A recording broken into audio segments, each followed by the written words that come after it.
Depuis toujours, chaque guerrier Ingrarona attend avec impatience sa marque d'Evgapa.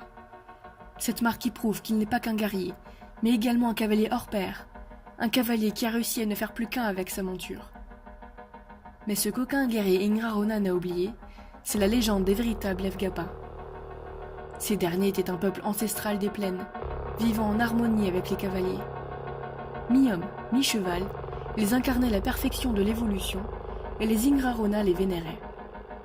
À cette époque, il était dit qu'on ne naissait pas Evgapa.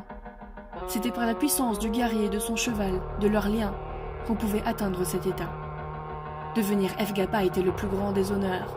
On devenait alors un sage écouté de tous, vivant reclus dans les hautes plaines sacrées, les Haïtof, où nul autre ne pouvait accéder.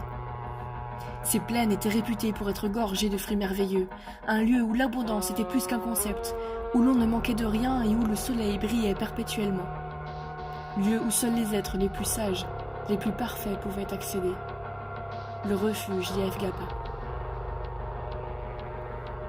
Toutefois, un jour où la faim et le froid erraient dans un village Ingrarona, un jeune garçon décida de suivre l'un des Evgapa venus aider et prodiguer des conseils aux malheureux. Cela faisait des semaines que son estomac était vide, et les fruits juteux des Haïtof l'attiraient plus que tout. Heureusement pour lui, la discrétion n'avait jamais été qu'une formalité pour son corps chétif. Suivre l'Evgapa sans se faire attraper fut d'une facilité déconcertante. Il n'en fut pas moins étonné des chemins pris. Les paysages qu'il vit furent si uniques qu'indescriptibles, et au bout du chemin, l'Evgapa disparut derrière d'étranges broussailles, aussitôt empruntées par le jeune garçon. Il n'eut pas le temps de poser le regard sur les plaines sacrées que ses yeux se mirent à le brûler, prenant la couleur d'un noir ébène jusqu'au fond de sa rétine, alors que tout autour de lui semblait se disloquer, il perdit connaissance. Les Haïtof avaient disparu de notre monde. Détachés, ils avaient emmené avec elles les Evgapa qui s'y trouvaient.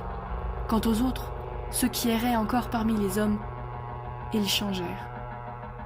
Séparés de leur terre, leur aspect devint monstrueux. Ils étaient devenus redoutables de brutalité et de sauvagerie, se nourrissant de chair crue et vivant comme des bêtes. Ils n'avaient plus rien d'humain, ni de sage. La bestialité qui les habitait en firent des ennemis de premier ordre. Tour à tour, ils furent massacrés par des armées entières levées contre eux.